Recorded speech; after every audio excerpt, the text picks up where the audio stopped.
Elaine said that She's definitely on her way. I came out of a meeting. She was just going up to her office and then coming straight on, so she will be here any minute. Yeah. And Elaine, did you have your PowerPoint? It's just coming right. Great. We'll put you up and then we're... Sure. Yeah. I mean, we are on schedule for NU. All things are relative. I feel hot too. Although I say that, my last job was in Berlin, and senior German academics regularly just roll off 10 minutes late. Really? Yeah. I thought it's only here. No. So Germans are punctual. No. Academics everywhere. Like that. With scheduling. Well, yes, is that too many places that you need it at the same time? Yeah. Need to clone. Yeah. I'll just put this on my desktop and then I can... just make sure that it's saved on my stick.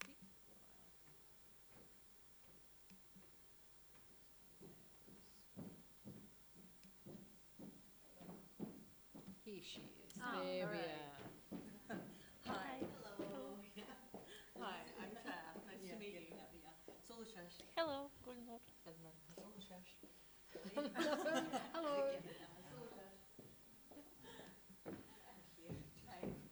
you have a PowerPoint presentation? No, Jill, nobody does. Okay, so some people have, some people don't. It's okay. So we'll get started in a couple of minutes. We're just going to set up Elaine. Okay. So I'm Clara, I'm the moderator, so I'm just going to introduce us at the start and say, so I think everyone is speaking in different languages, but we also have translators in the room. And people can speak for 10, maybe 15 minutes maximum each. We are being filmed for YouTube, so we need to use microphones so that the recording sounds well. How big would be one that will be recorded? I thought that it is a kind of a free talk, and that's it. And that's why no formal presentation, no formal. Well, we are informal, but also on YouTube, which is appropriate. YouTube is very informal. So I think we're going to get started shortly, but then this is our plan. And then Okay, and we can talk any language? any language, yeah. And then we have people who can translate if we need. It's a synchronous translation. It's just if people want to ask questions, we'll just translate informally. Okay. So maybe if the audience prefers, for example, Russian or English, I can speak in any language. Okay. So I think we're nearly ready. Shall I just move along in order? Okay, great. And Yes, here is now it. up. Okay, great. Sorry to keep you delayed on that. No, this is good. So, are you on? Okay. Okay, I just need to do this, and then we're good to go, as long as I don't drop any technology on the floor.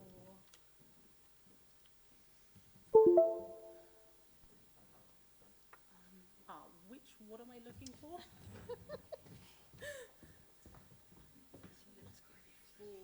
Presumably not the one labeled PAX. No. Okay, so we can just run it off here, right, potentially? Yeah, okay, great, and then we'll just have you, we're going to run along in order, so I'll just put you in the bottom for the moment. Thank you. And then we'll come back. Okay, great, you're all up there. I think we're ready.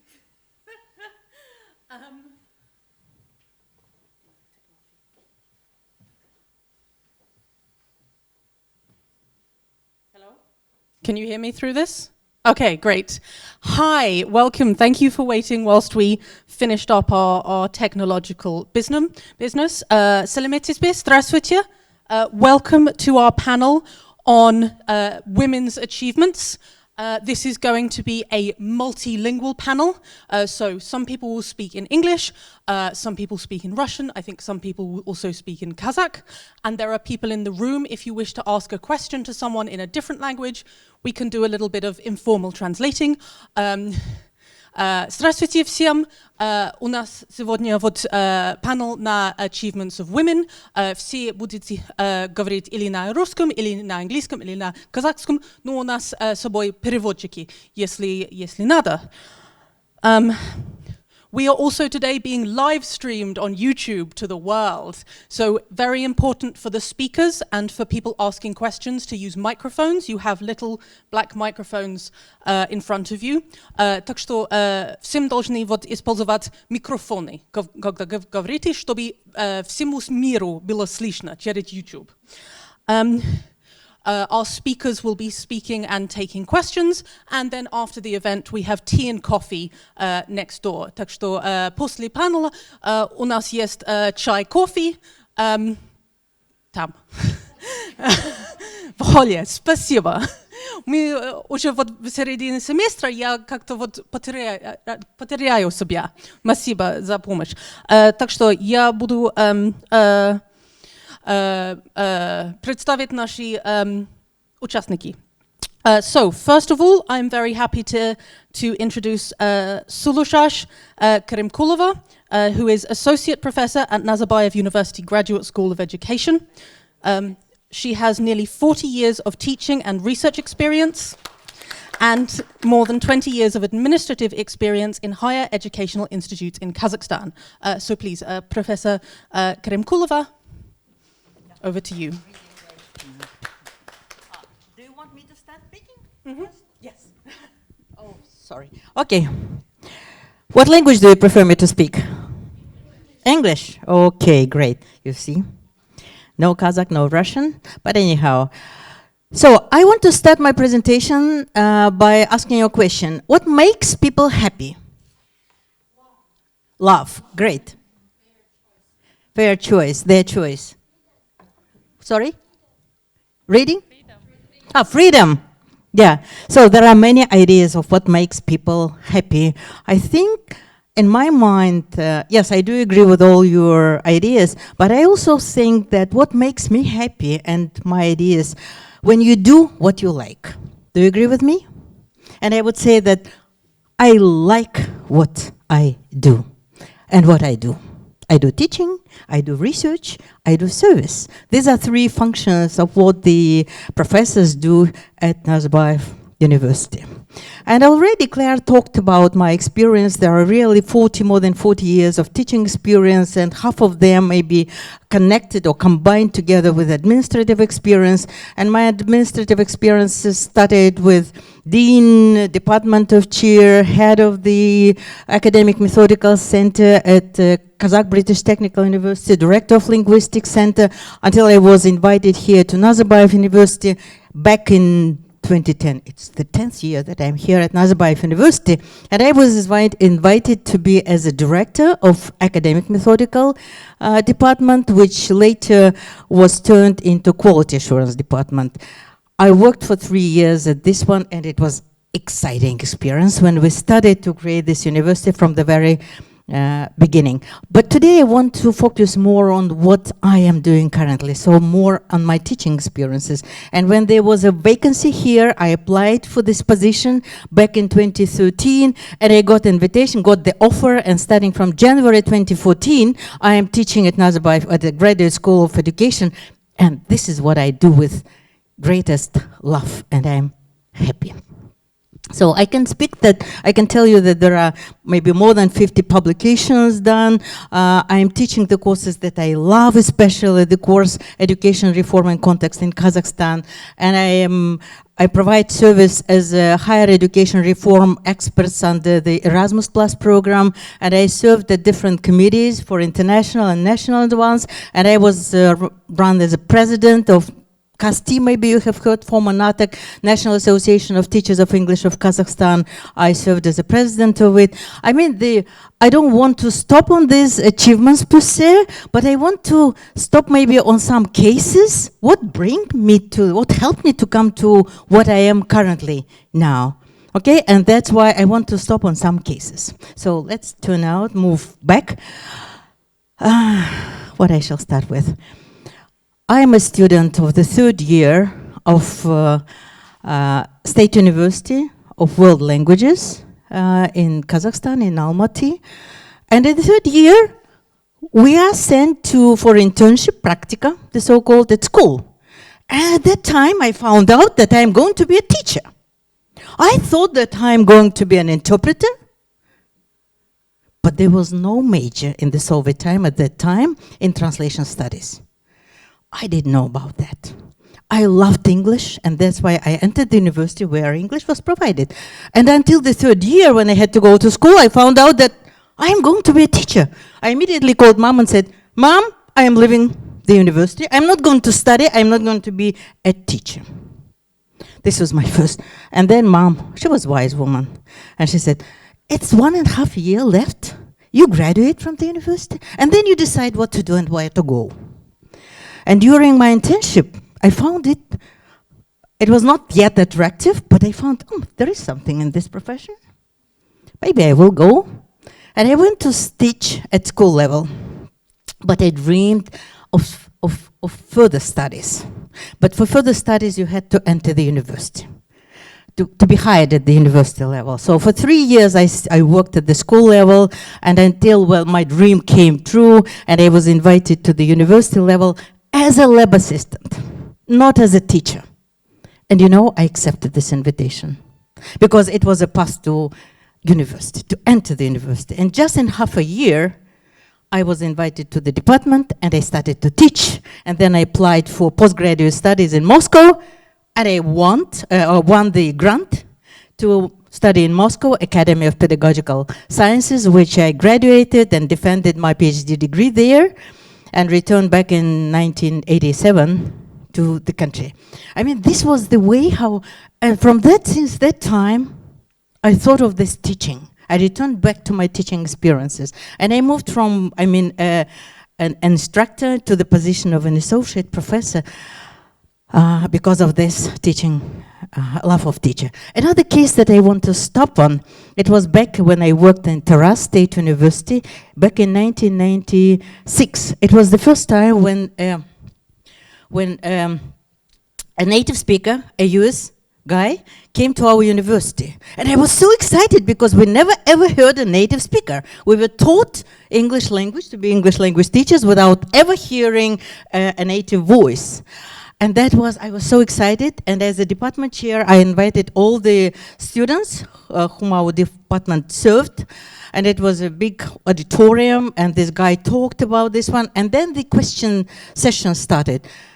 And there were so many questions asking, but these were mostly asked by students who were not so excellent, or so smart, brilliant, отличники.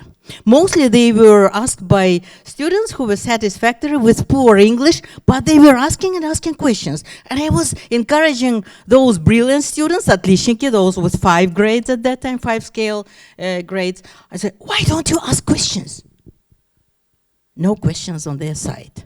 After the meeting, I started to think over, why did this happen? I asked them, but they were silent. And this was the first time when I started to think over. I switched on my critical mind at that time, which was not switched on maybe that often. And I started to analyze, and I understood. This happens because they have the status of отличники, good students, brilliant students, and in public, they did not used to speak in public and ask questions. It was unprepared speech. They were not ready to speak unpreparedly. And that's why they were afraid that if they speak grammatically wrong or ask a wrong question, this will damage their status. That's why they were silent. And this brought me to the idea when I started to work, and there was no internet at that time, no sources at that time. There was scarcity of sources. So you have to invent it from your own head. And this made me to think over and went out of this comfort zone. And this I thought and understood that they were afraid of making mistakes. And how we were taught at that time, how did we teach? Oh, mistake, sit down, 2. Unsatisfactory, mistake. So this brought me to the idea, we should not, if I want to develop these communication skills, whatever task I give, go, this is a hotel, you have to book the room, whatever language, body language, or whatever language you will use, your task is to set up here, your task is to order the menu, and so on and so forth. And when they come there, I did not interrupt them. But what I did, I took my notebook, and whenever they speak unpreparedly, I just make notes.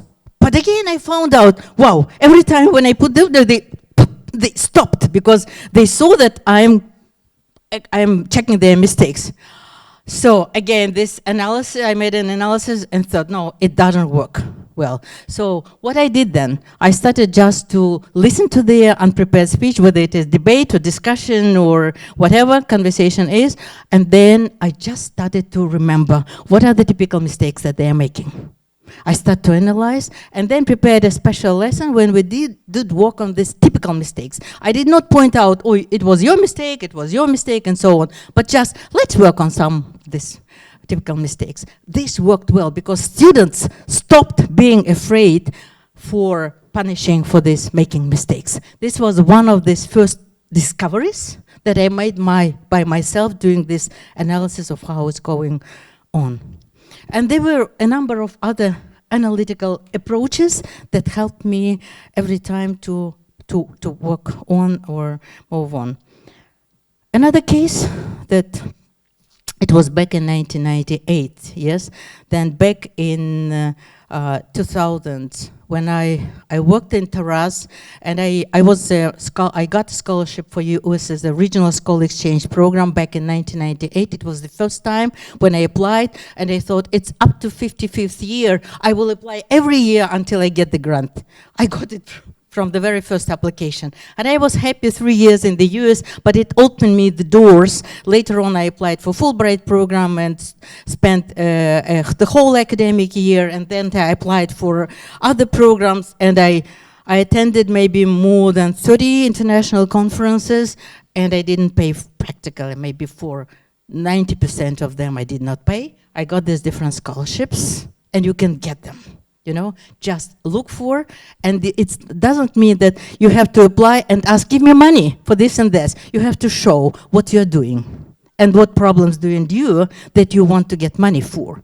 But first, show every time what you're doing, and this make you work. Okay, this is not back again, back to 1998. It was the first time in 1997. Then we created an association of teachers of English in Taras, and at that time I was department chair. And can you imagine that the teaching load of the department chair was practically very similar to those of the teachers, 800 contact hours a year. Okay, maybe I had 100 less. 700, but again with administrative experience. So by the end of the day I was exhausted, but I was a president of this Taras Association.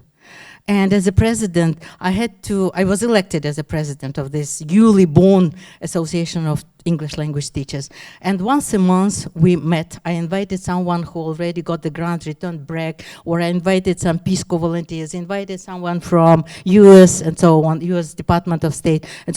And by doing this one, and I remember at the end of the day, when there was a meeting, I had to pull out myself and say, go to the meeting. I wanted to go home. My kids were waiting for me. My family was waiting. And I had to go to this after work at 7 p.m. And I pulled myself to this meeting and said, you had to go. So 1 hour of meeting, and we were talking in English, the whole hour. You know, exchanging ideas and talking. There were school teachers, there were higher education teachers. And after this hour, I was flying. Я летела домой. I was just flying home.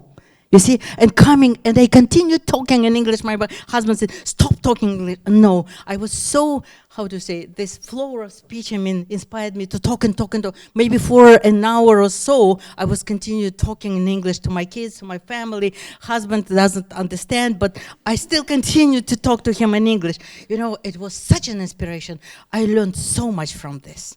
And this was another example how you can get something, how you can learn something only by doing something, okay? By engaging.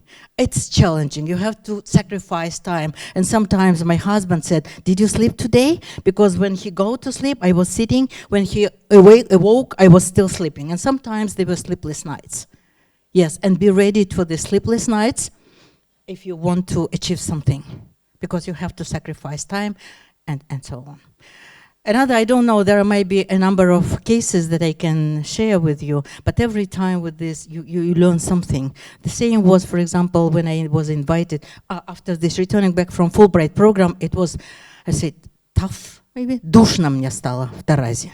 I had so much knowledge and experience, and I could not, the capacity, or maybe not, the conditions did not allow me to do this. What I did, I just invited my students, let's get up money out of our pocket, pay for this. There was one computer lab at the university, but you had to pay for it, 100 tenge it was. So for an hour, we paid this, my 100 tenge back in 90s was big money. But we sacrificed this one, and an hour I spent there showing the opportunities of the internet, because when I returned back from, I remember returning back from the US in 19, I went there in September and returned back in November and said, how can people live here without emails? Crazy me. I went there without even knowing what button to touch to make this computer work. And I returned back, very knowledgeable and kind of ambitious. But very soon I understood what email I'm talking about. People don't know yet. There are no computers yet. And that's why my idea was to learn and show them the opportunities of this learning. I took the faculty, my faculty, I took the students to this room. We paid from our own pockets. But when I opened this, their email accounts and showed how they can talk to each other, how they can communicate, it was so exciting experience for them. And until now, I have communication with those faculty members, and they have that email accounts that I opened at that time, back in Yahoo, .com. So it was another experience. And I learned from this, you have to share what you learned. And my idea of sharing was, I had that by that time so much knowledge that, but there was no conditions. And that's why when there was an opportunity, I applied for KBTU. They were looking for a person to teach 3 intensive IELTS course within 3 months and prepare for students to pass the IELTS within 3 months. I applied and I got an invitation. Out of 8 candidates, I was selected. And when I came, this Almaty people said, who is this coming from regional university? But I taught them, and all of them passed IELTS. But again, this was another experience. It was very challenging for me. It was the first time I was teaching IELTS.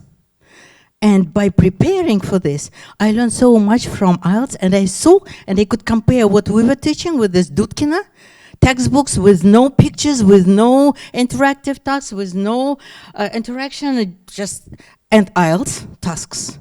They were just lightning for me. Okay, and then I brought this experience and started to develop tasks based on this IELTS. And back when I worked in KBTU, we developed these textbooks for IT people, students, for oil and gas students, for economic students whom I taught professional English, and I designed these teaching materials based on this task of bringing the idea of the task that IELTS got to me. So what I want to say, and again, another challenge was coming here and starting from 1 minute more.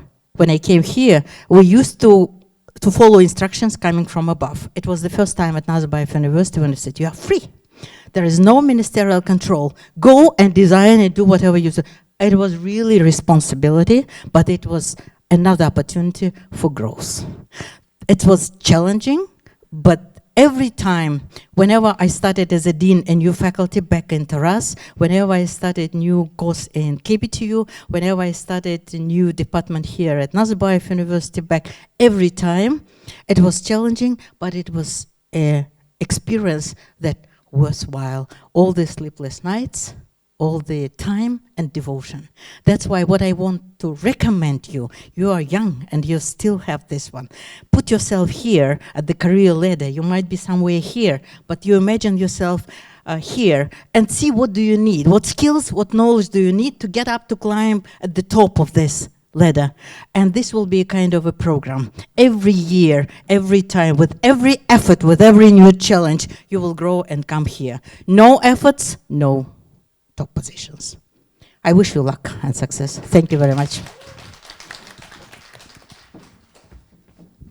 Thank you, Professor Karimkulova.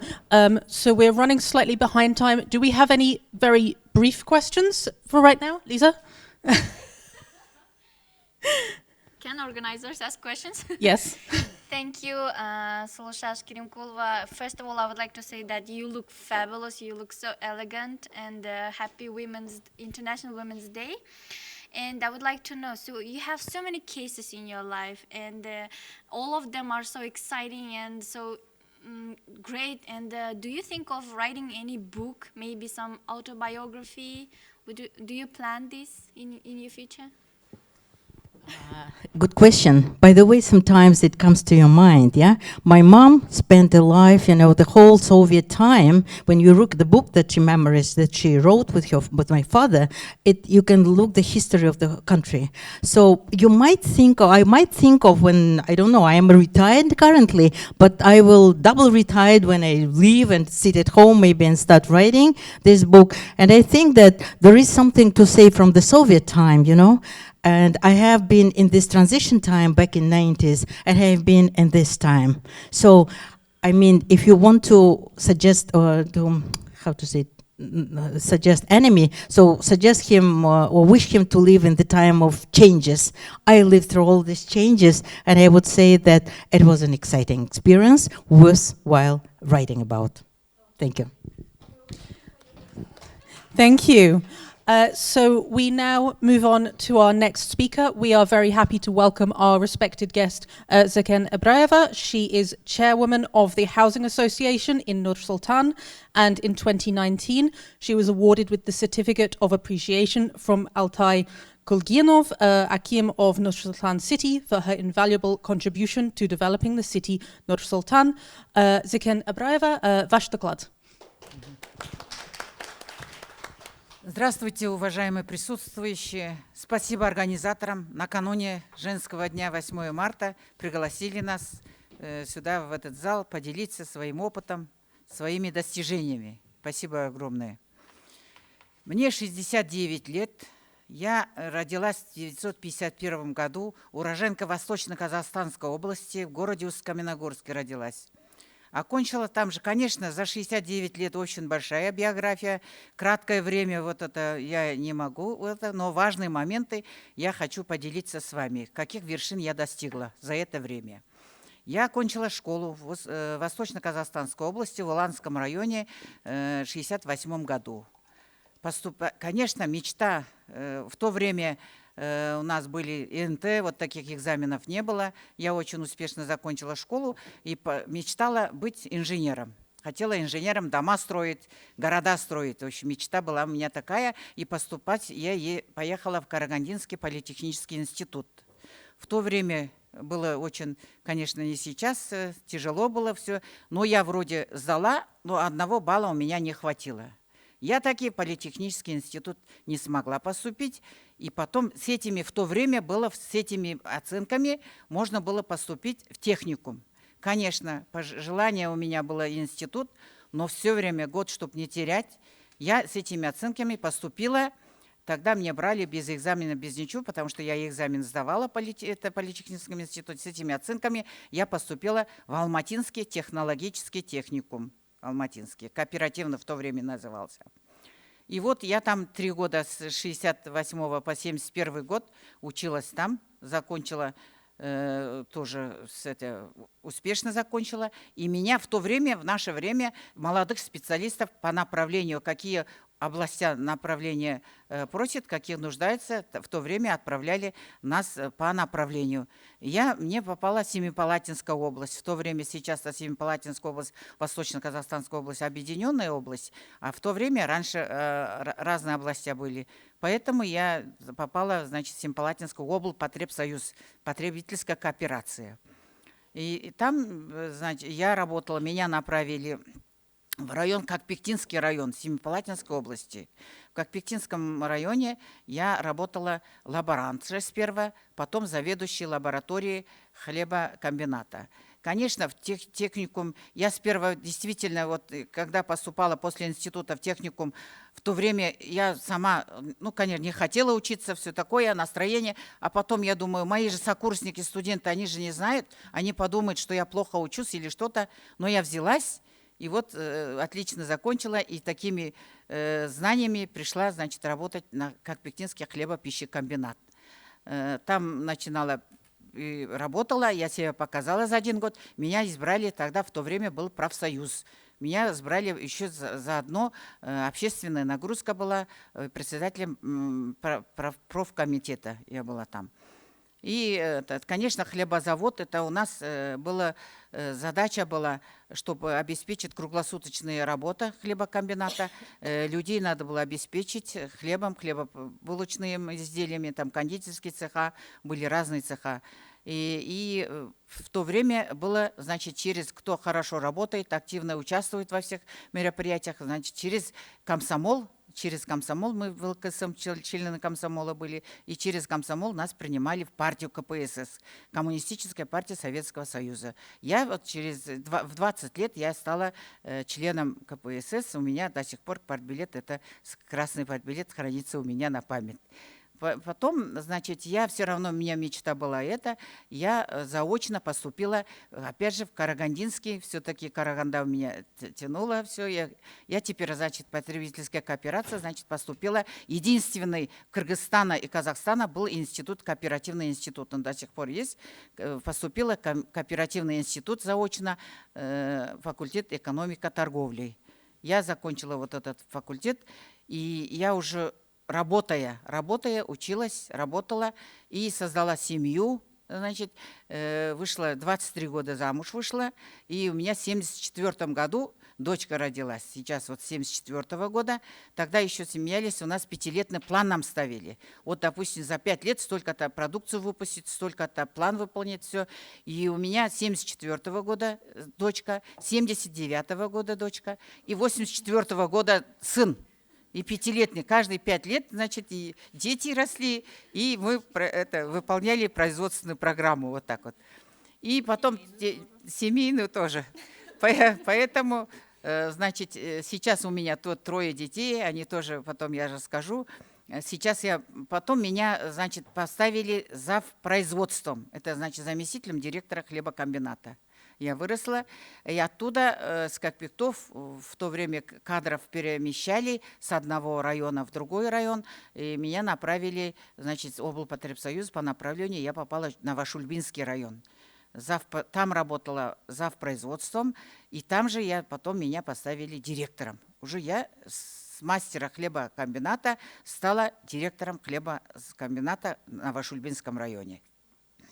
Потом там тоже 5 лет проработала, потом меня направили уже в этой же области, еще тогда область не расформирована была, направили меня в Жарминский хлебозавод, Жарминский район Семипалатинской области.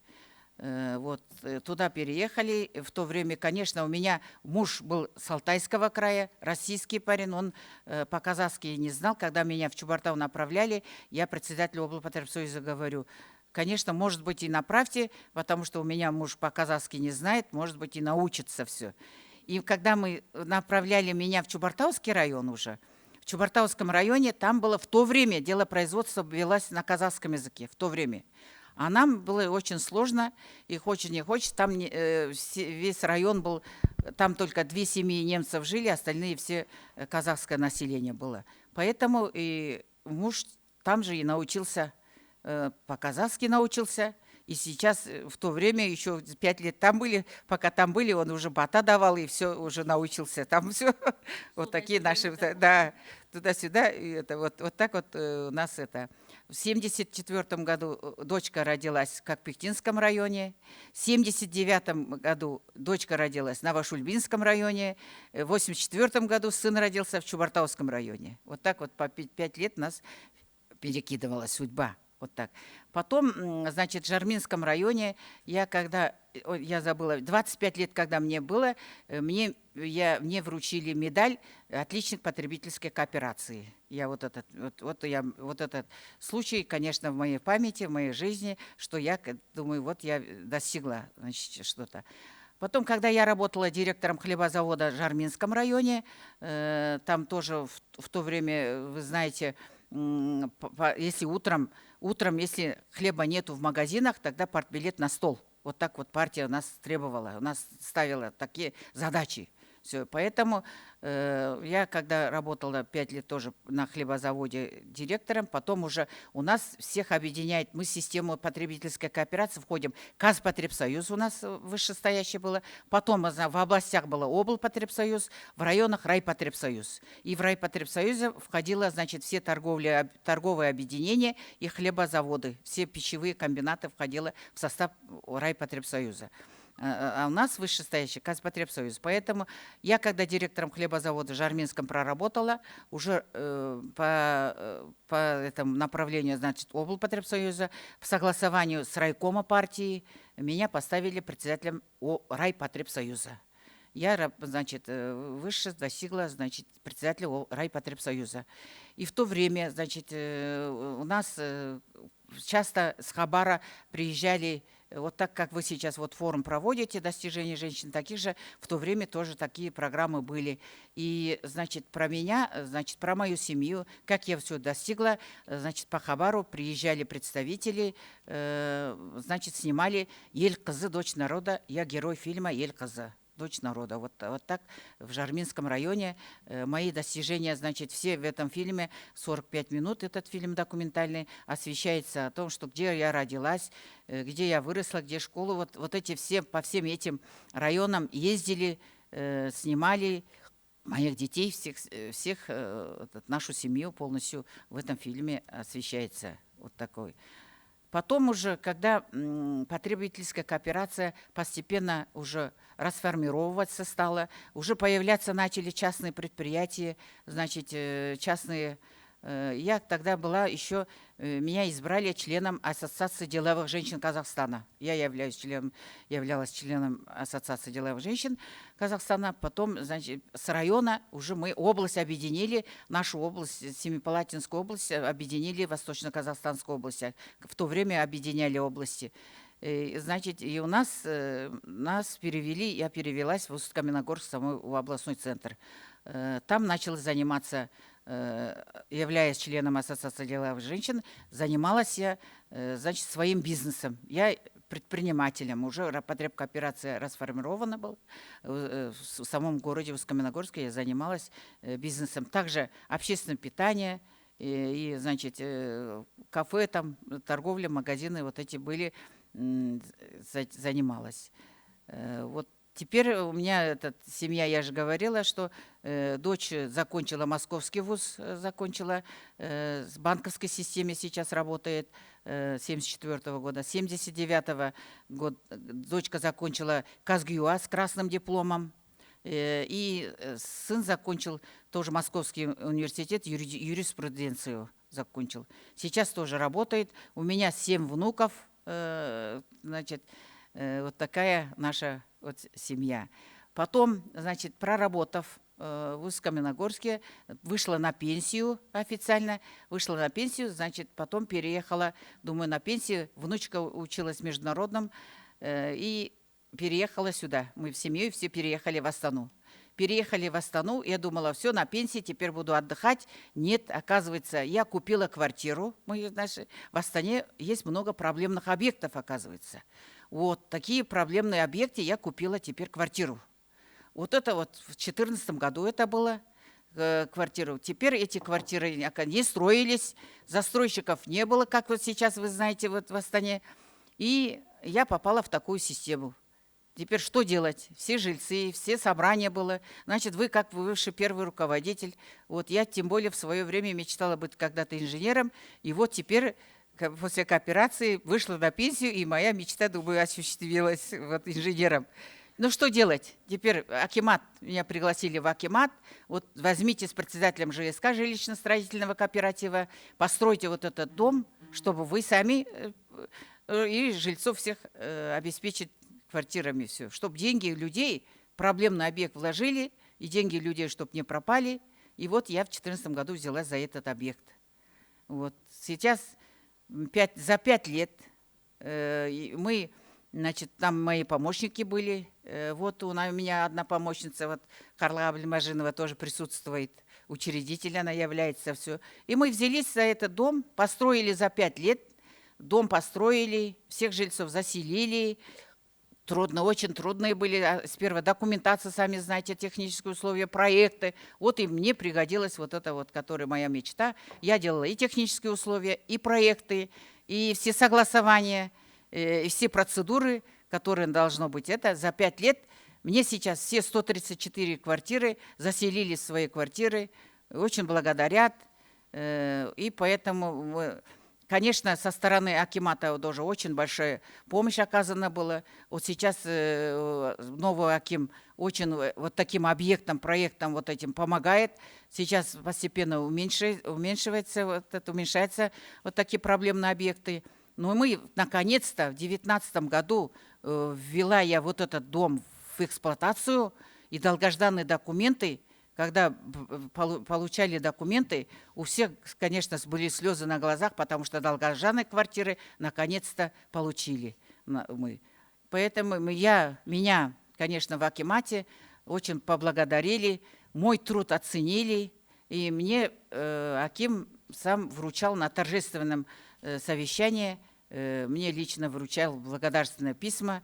Вот такое, вот я думаю, 2019 год очень такой год был для нас, для всех наших жильцов, и лично как председателя для меня очень такой год, хороший год оказался, что мы наконец-то взяли свои квартирные документы. И вот так вот мечтала, и вот так после пенсии, значит, моя мечта сбылась. Я оказалась, конечно, инженером, построила вот такой дом, 7-этажный дом, и 134 квартирами. Вот такие достижения. Вот так вот я хотела сегодня, вот меня раз пригласили, я вот такими, надо всегда мечтать, мечты всегда сбываются, надо настоять на своем, быть настойчивыми. Я думаю, все сбывается, все мечты. Я хочу поблагодарить вас, что вы послушали. Если какие вопросы интересующие есть, можете задавать. Вот такая моя история. Вопросы есть? Только разве что пожелание. Спасибо вам большое. Спасибо. Спасибо вам тоже. Ага, спасибо. Спасибо. Спасибо. Наверное, только пожелание. Да. У нас очень достаточно проблемных объектов остается. Ой, очень. Тоже за них, пожалуйста. Меня уже приглашают помогать. Спасибо. Спасибо огромное. Спасибо. Спасибо. Лиза? Yeah, I have one question. Спасибо вам, Зикина Абраева, за ваше выступление ваше. Хотела узнать, вот во всех этих этапах вашей жизни, что вами двигало? Вот вы успевали и семью построить, и на работе там директором в 25 лет. Что вами двигало? Что вас вот вдохновляло все это делать? Ну, это моя семья. Моя семья вдохновляла, в основном супруг. В основном во всех моих делах, начинаниях супруг везде ездил, по всем районам, везде. Он сам даже говорил, я же не знаю по-казахски, я же россиянин, давай меня вези, ладно, в казахский район, я хоть научусь. Теперь Аташка стал, он сейчас, я же говорю, вот, с молодости в Чувартовском районе, сейчас же наша традиция, надо, чтобы старые люди, чтобы умели, сейчас молодежь тоже, чтобы бата давать, там, чтобы свой язык знал, все такое. Детей научил, внуков научил тоже Сейчас вот такая вот, в основном у меня супруг большую роль в моей жизни сыграл. Супруг в основном. Thank you. Спасибо. Можно я добавлю этот вопрос очень хороший, да, что движет? У меня мотто есть. Кто, если не я, когда, если не сейчас? Okay, we return to the English language and I introduce our third speaker. Alain Shopton is Professor of Education in the Graduate School of Education at Nazarbayev University. She is a researcher, research supervisor and teacher educator. Thank you. It's my great pleasure to be here. Oh, wrong one. No, this one. Okay. It's my great pleasure to be here today. Hear that? Yeah. To speak with you. And I thought I'd just take you through a little bit of this academic journey. And I wake up in the morning and I often pinch myself to check, how did I actually get here? Perhaps here, deep in the snow.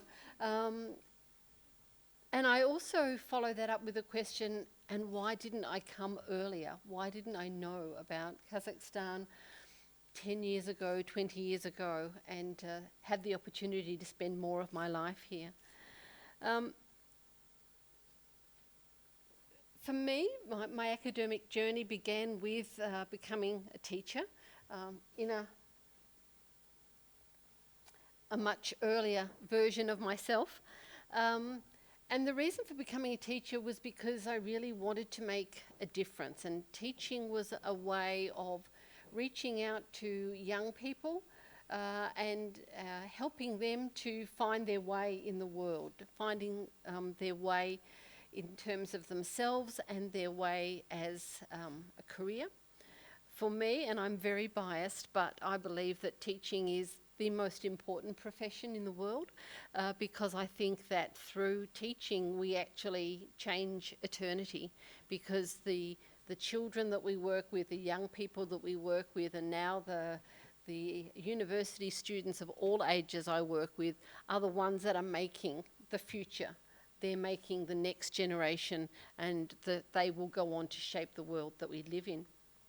Thank you. So I managed to combine teaching with motherhood, and it was really about seizing opportunities. And I noticed that Sulashash also mentioned, you know, she thought she was going to be a translator, but then, she found out she was going to be a teacher. And sometimes you just have to seize the opportunities when they appear. So in order to combine motherhood and study and employment, when I had my daughter, who's now 28 years old, that was the time for me to go back and to study. And that meant, of course, juggling a newborn baby with assignments, something which is most familiar to many Kazakh women. I engage with this all the time. In those days, I didn't have a reliable source of childcare, so sometimes I would take my daughter with me to my class, and I would be giving a seminar presentation while I was still managing to feed her yogurt on my lap. That combination of being able to somehow be intellectually present in some academic issue, but also caring and tending for my child. But it was about seizing the opportunities when the opportunities presented, not always when the opportunities were convenient. So I completed a master's degree, feeding my child on my knee, and it was through my master's degree that I had this epiphany that I could actually do research.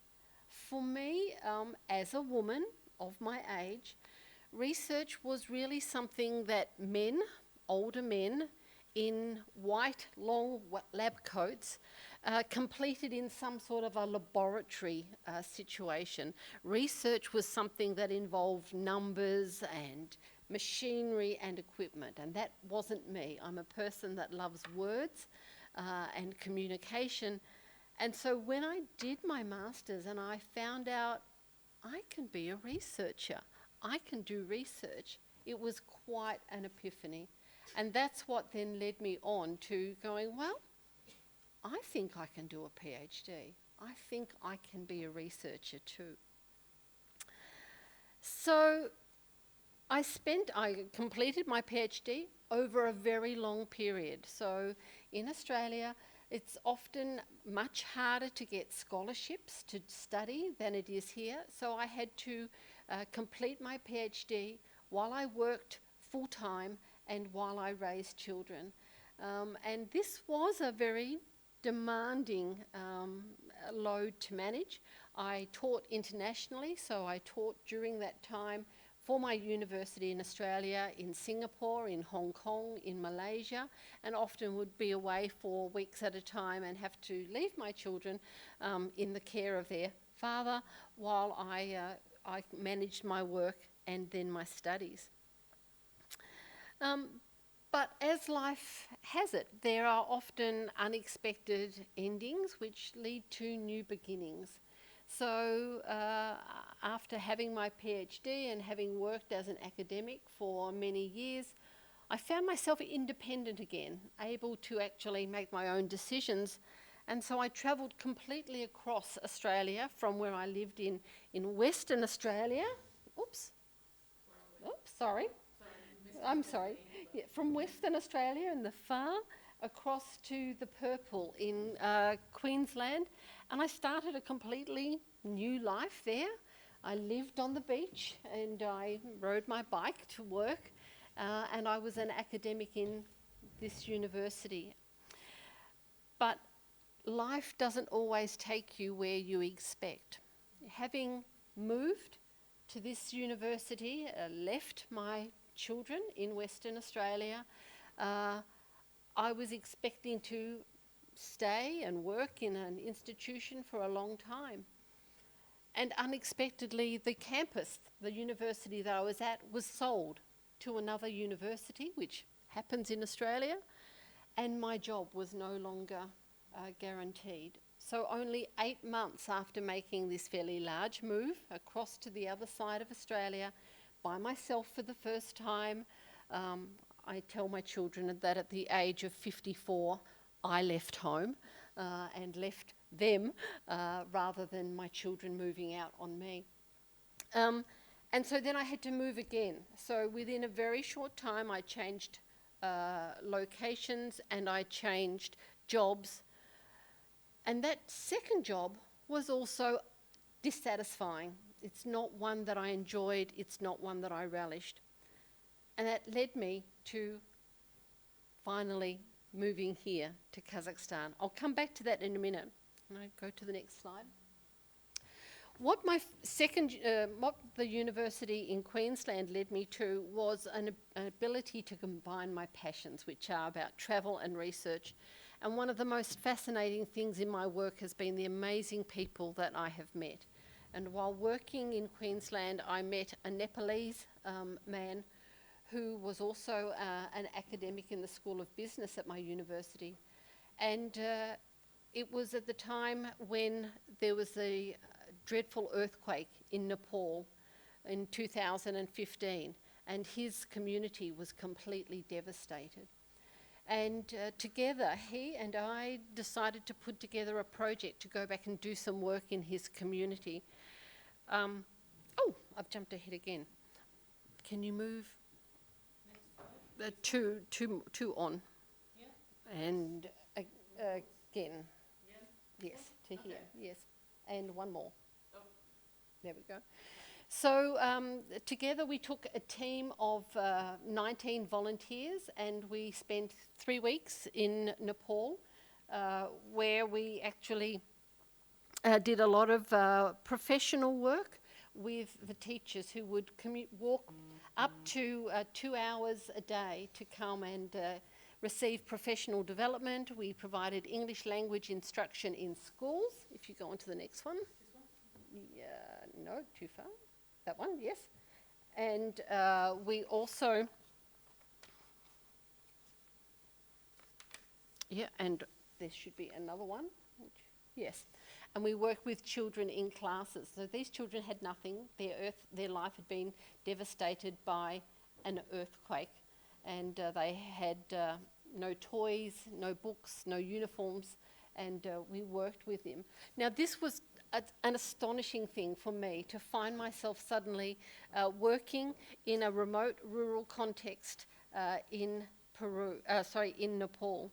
But it was only one of my journeys, because then I found myself in Peru. So can we go back to the one that will do? That will do. And I found myself here working again in some research and volunteer capacity, where I was working at 4,500 metres. It was very high altitude. It was very challenging. You had the choice of breathing or talking, but it was difficult to manage to do both because of the oxygen deprivation. And I worked here for 3 weeks collecting data on a research project and doing some volunteer teaching. And this was an astounding opportunity, again, to make a difference, which was a theme of my career, making a difference working with people, managing to see places and to experience different lifestyles. So if you can go to the what have I learned.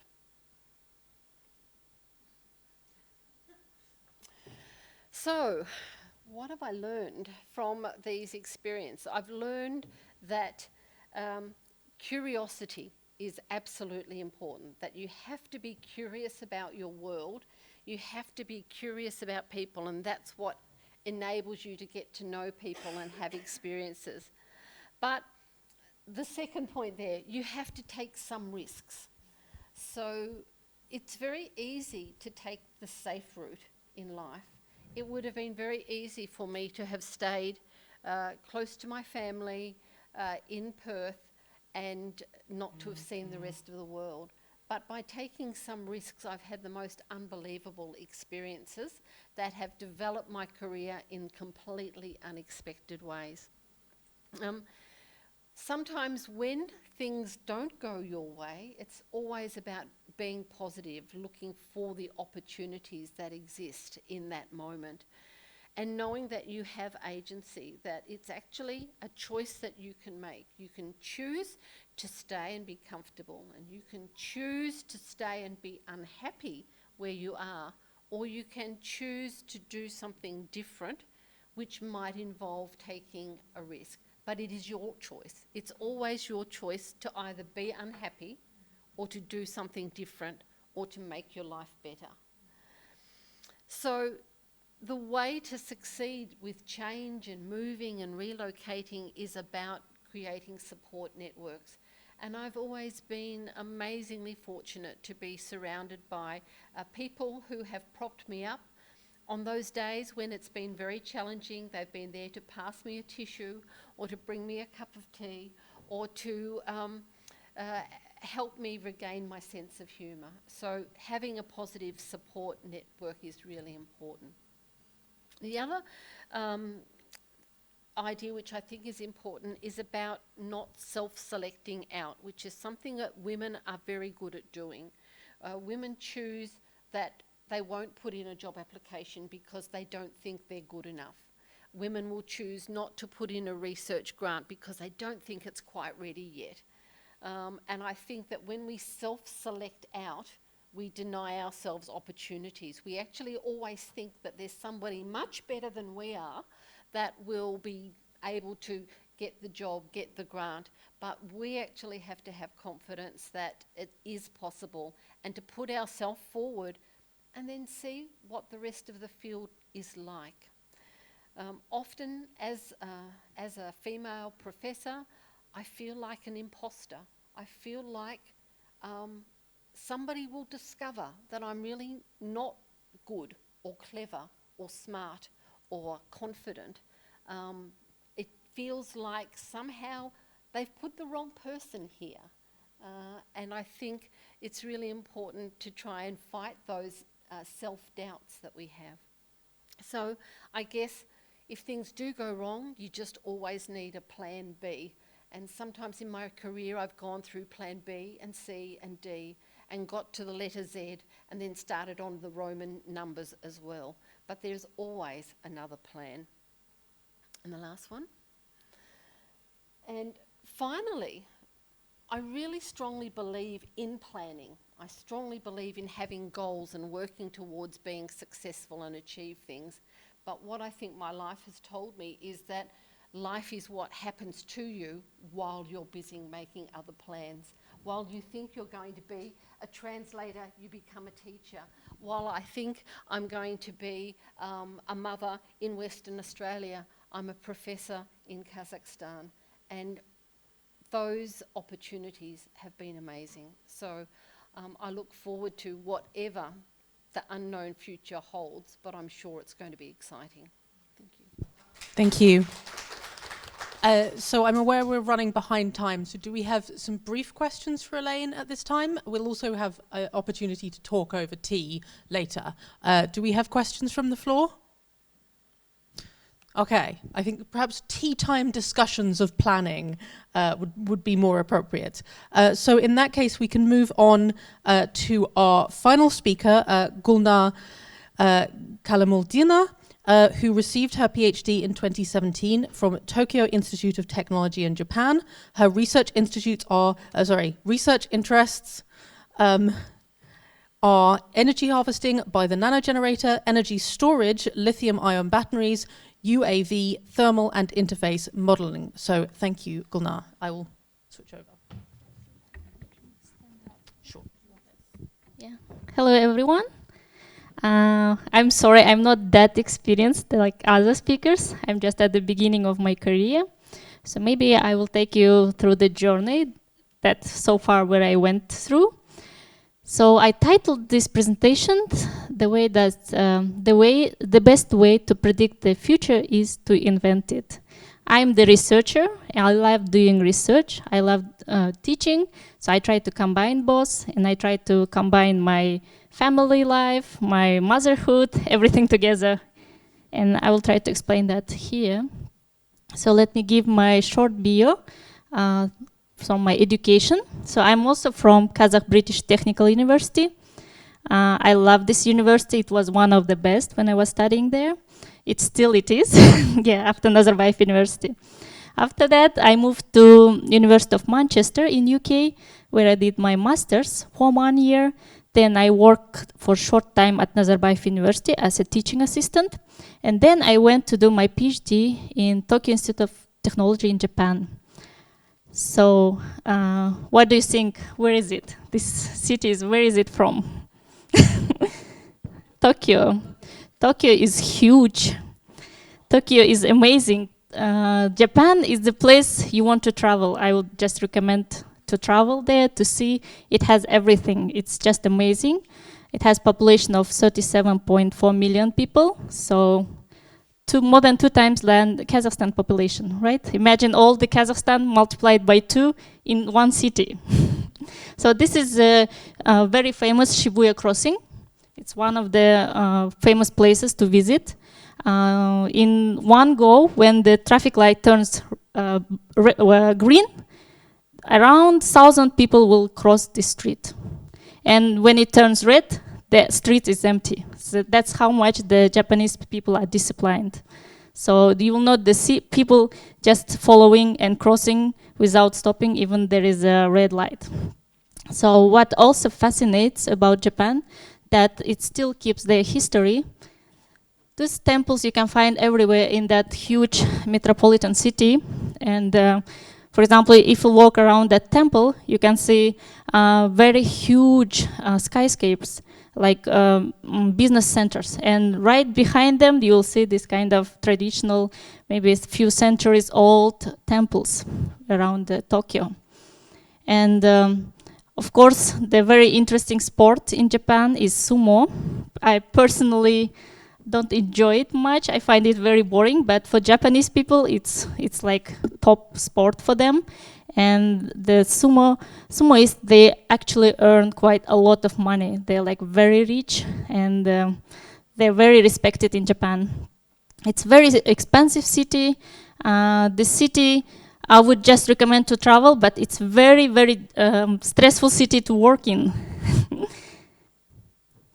So why I moved from Tokyo? Tokyo, everybody would think Japan is ahead of in innovation technology.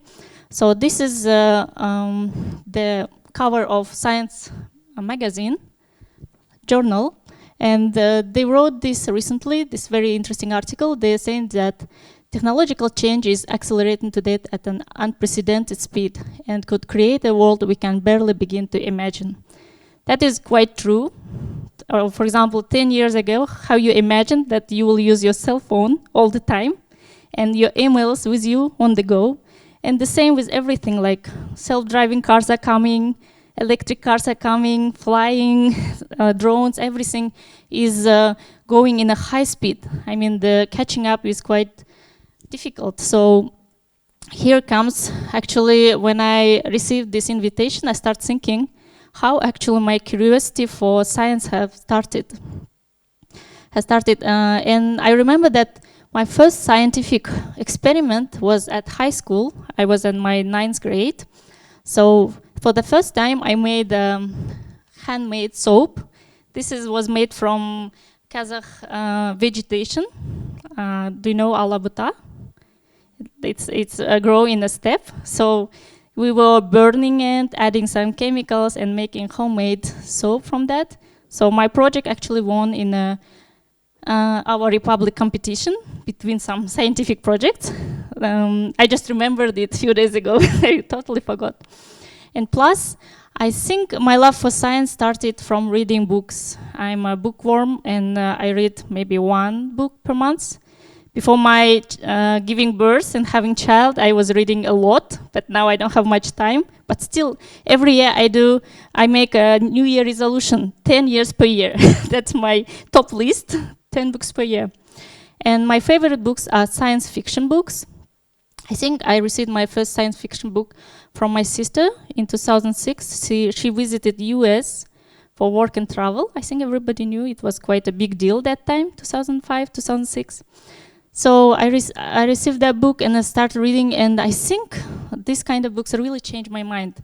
Because when you read some scientific fiction, have you ever read such kind of books? Yeah?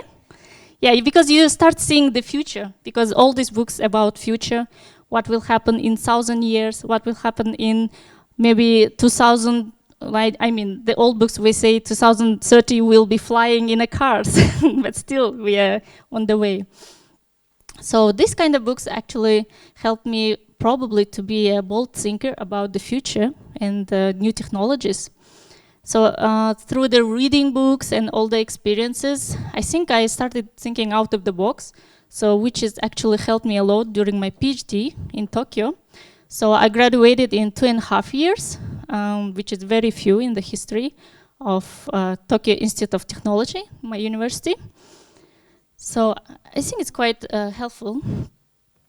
So there was a few studies that saying, actually we can divide countries by the type of literacy they are reading. For example, US in the first place of innovations, because they have huge number of people who actually read science fiction books. And for example, Japan, everybody thinks Japan that is quite innovative. Actually, it is not that much, because they usually read some poetry and some kind of old historical books. However, they are very, very good at improving the existing stuff. They're not very good at innovations, but improvement. So if somebody invents something, Japanese will receive it, and they can make it perfect, through improvement. So here's a few examples how science fiction affected our technological development. So maybe you know this is a cell phone, right? Flip cell phone. So first time it was shown in the movie Star Trek Communicator in 70s. So after maybe 30 years, we were all having, 35 years, we were all having flip phones, right? So that was the inspiration from the movie. Also, the first time the term robot also came from the book with Karl Čapek, Czech author, Rossum's Universal Robots.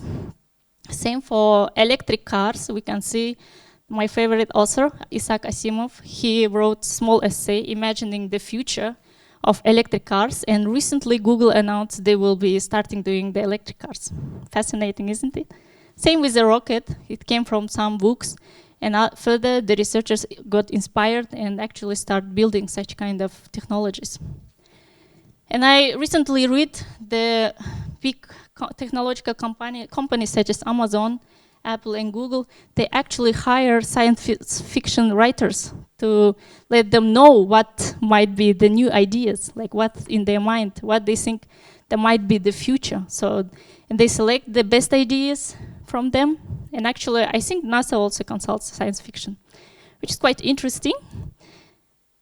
So here's some of my personal recommendations, if might be interesting for you. All the books are great. There's only few.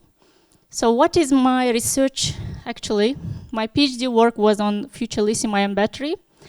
I think maybe you think about battery as just itself, like some kind of thing, bulky thing.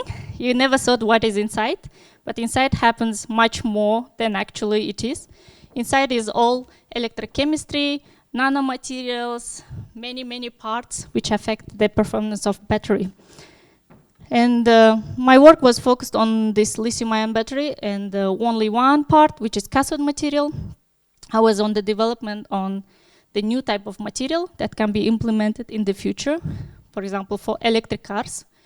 You know, the bold move by Elon Musk, he started using electric cars with existing Panasonic batteries. They're just making packs. It's not a new battery. It's just a big, large packs. But he was bold enough to make it. And he was just like, okay, let's go for it. Let's try it. And it's working. So today, I'm trying to continue my work after PhD. So I'm trying, my idea, like futuristic idea, is to make self-charging power unit. So you don't need to charge your power or cell phone. So you can use maybe some another approach, like energy harvesting, from mechanical energy moving to electrical energy in the battery. So this kind of materials called piezoelectric materials, which you can press. For example, recently, maybe in UK, they started making roads with piezoelectric materials. For example, when the car moves, this material goes through some pressure and it generates electricity. So actually, we have in nature such kind of materials that can generate electricity by themselves by pressing or mechanical force. So I'm trying to make the piezoelectric polymers. I'm interested in polymer types of them because they're lightweight, they're flexible, they're small in size, so we can make this kind of sheets and make like some manipulations in the molecular level, like arrange dipoles, and then by pressing maybe we get the electricity we actually got, but we need to improve it further. So at the same time, I have very good students I'm working with. So recently they got a free project from Nazarbayev University. They got 1 million tenge for this project. So the idea is making this kind of piezoelectric separator for robotic hands, because for robotic hands they need very good sensors. For example, when they touch something, they need to receive some information from that. So this kind of sensors could be the piezoelectric that we are developing. There is another grant I got from Nazarbayev University as a PI. It's Faculty Development Research Grant with the name of Self-Charging Rechargeable Lithium-Ion Battery. This is, in my idea, it's very futuristic project. So imagine you have your battery and you walk outside where you cannot find the charger. So you take your cell phone, press it, maybe for, I don't know, 10 minutes, 15 minutes, and you charge your battery, and it starts working. You call your emergency, or for example, you can use it for medical devices, for example. Very small microchips, so you can implant it in the heart, and for example, heart can make some vibrations, and it sends some electricity. For example, for people with heart diseases, they need only small simulation of electricity to make it run like properly. So that can also be one implementation, like implants, if you can make it flexible and biologically applicable. So it can also be an idea. So there is an idea of implementing it within the battery. So This is quite complex. The inside of the battery, and in the middle you have your piezoelectric material. So you press it, you walk on your battery, for example, for several hours, and you charge your battery. And here you go, you can use it in your micro devices.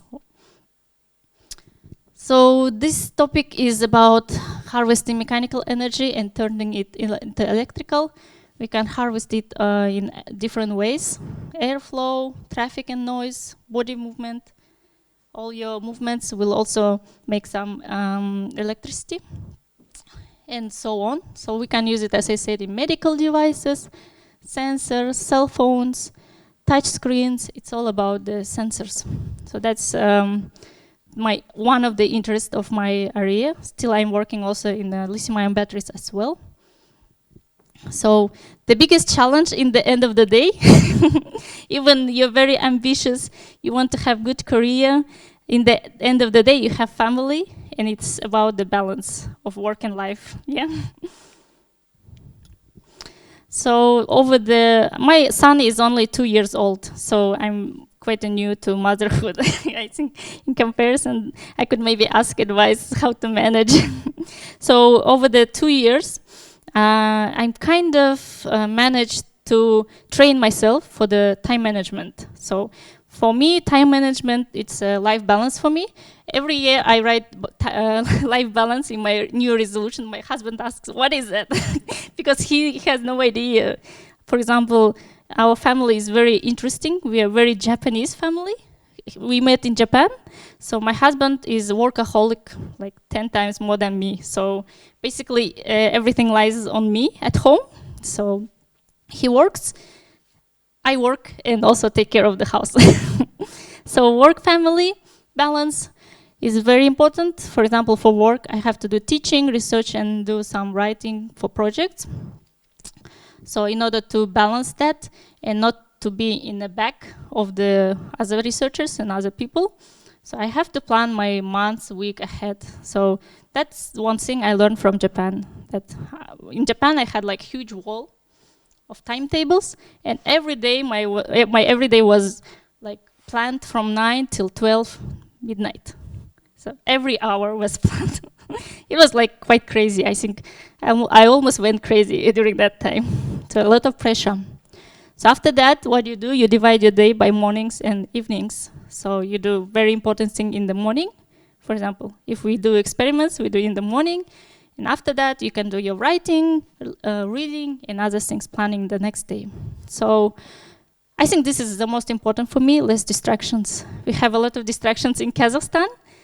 We have a lot of meetings. We have, discussions, everything. But it's very important, so you should have to specify the important ones. And remove other distractions. And personal strict deadlines. Because I have to pick up my son from kindergarten at 6 o'clock, so I have time from 9 to 6 complete everything that people actually can stay until 9 and complete. That's why the strict deadlines actually help me to move myself. I cannot spend time for anything else, only the tasks I have to complete. So for the family, so what I do try to pay more attention after work for my son, for my husband. And I do make in the head the list of household works that I divide by the week. So everything is on the woman, maybe, yeah, sorry. And work only after 10 o'clock. Thank you.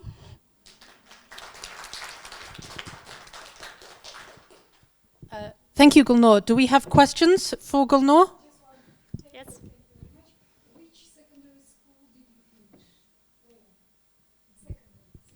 finish? I finished in Uсть-Каменогорск, Uсть-Каман. And I actually started in Uсть-Камен. Yes, the землячка ваша. And I finished in Astana High School. I finished here, 38. School 38. Okay, so I think here we will finish the formal part of our evening or afternoon. So I will say Koprachmit, большое спасибо, thank you to all of our wonderful panelists. And I invite, we have one more thing. I'd forgotten, we have grammaty for people. We have certificates of appreciation for our panelists. So I will hand over the microphone.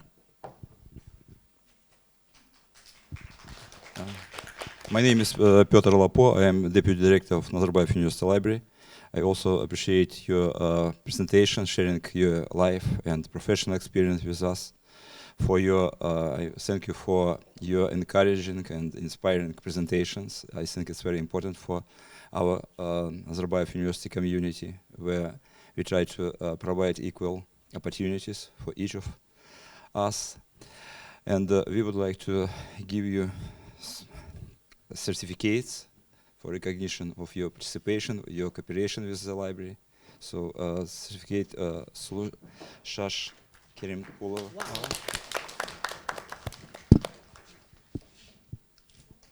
Thank you very much. Thank you. Yes. It's a small present to you.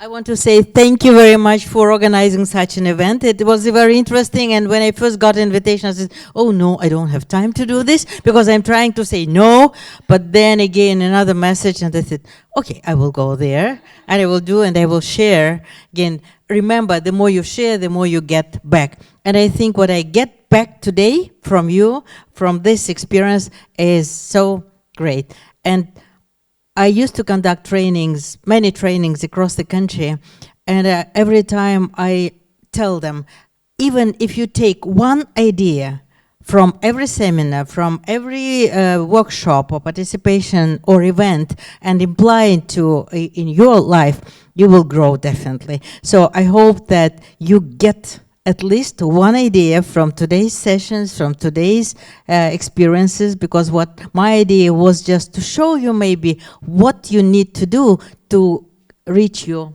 goals. I wish to reach your goals. A happy holiday. 8th of March is coming. Wish you all the best. Thank you again. Thank you. Second certificate, Ziken Abraeva.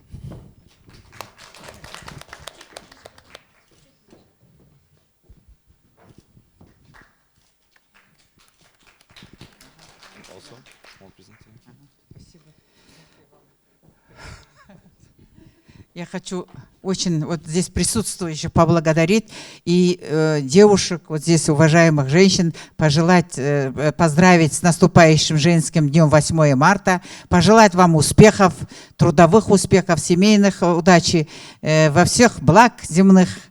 Хочу здесь еще сказать, молодые здесь присутствуют студенты. Хочу вам пожелать, чтобы достигли вы больших успехов, чтобы мечты ваши сбывались, и всех ваших земных благ пожелаю вам. Спасибо. Спасибо. Alain Shopton. Alain, please. To make photo with you. Okay.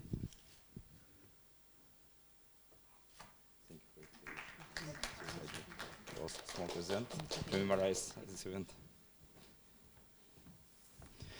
Гульнур Калим Молдинова.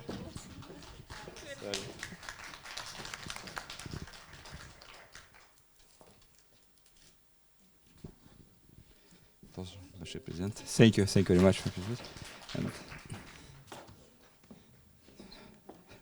And our constant, partner in many library events is Claire Griffin. Yes, because yesterday Claire also shared experience of your life.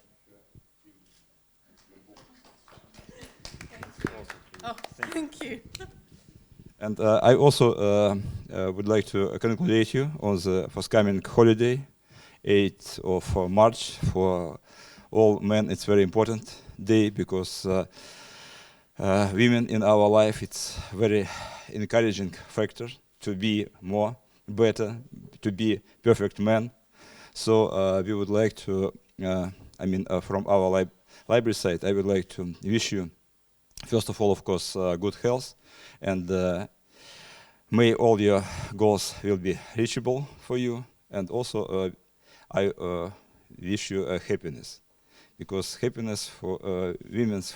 Sorry for my maybe not good gender attitude, but I would like to say that for us it's very important happiness of women. When women happy, it's for us good environment to live, to feel at the full extent, and so on. So, yes. Thank you for your presence in our life. Be happy. But without you, we are not happy. Okay, we will try to.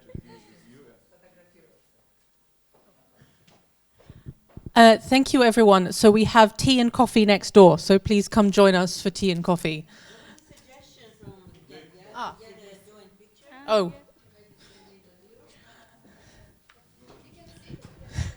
Okay, maybe we can sit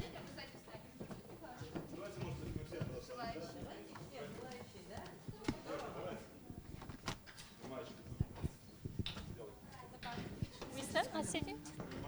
Мы, оказывается, с вами в землячках, да? Мою дочку Да? Да, еще с КБТУ я, да. Да. Много землячек, да? Да, все земляки.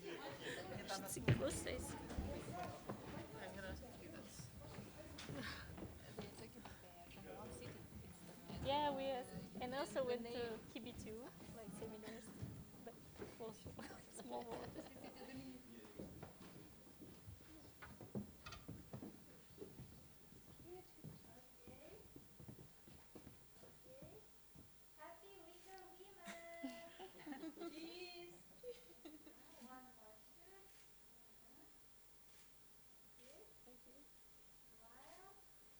Thank you. Thank you very much for inviting. It was a pleasure. I'm so excited you mentioned sci-fi. I teach the survey course, Introduction to the History of Science and Technology, and I keep telling them sci-fi is very important. Actually, yeah, Kazakhstan should start reading sci-fi. You know, Kepler, the early modern astronomer, wrote a little tale of a journey to the moon. You couldn't go there yourself. So he wrote a tale. Yeah. Oh, yes. Okay, I'm glad you remembered. Да, я здесь работаю в школе инженерии, да, я здесь работаю. Я здесь преподаю.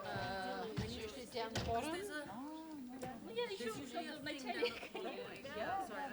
Поэтому с вами, я думаю, Да, ничего. Я говорю с узкоминогорским. А вот какой вы это Я закончил? жила, закончила 44-ю школу, что знаете? Да, вот там что? да, там закончила.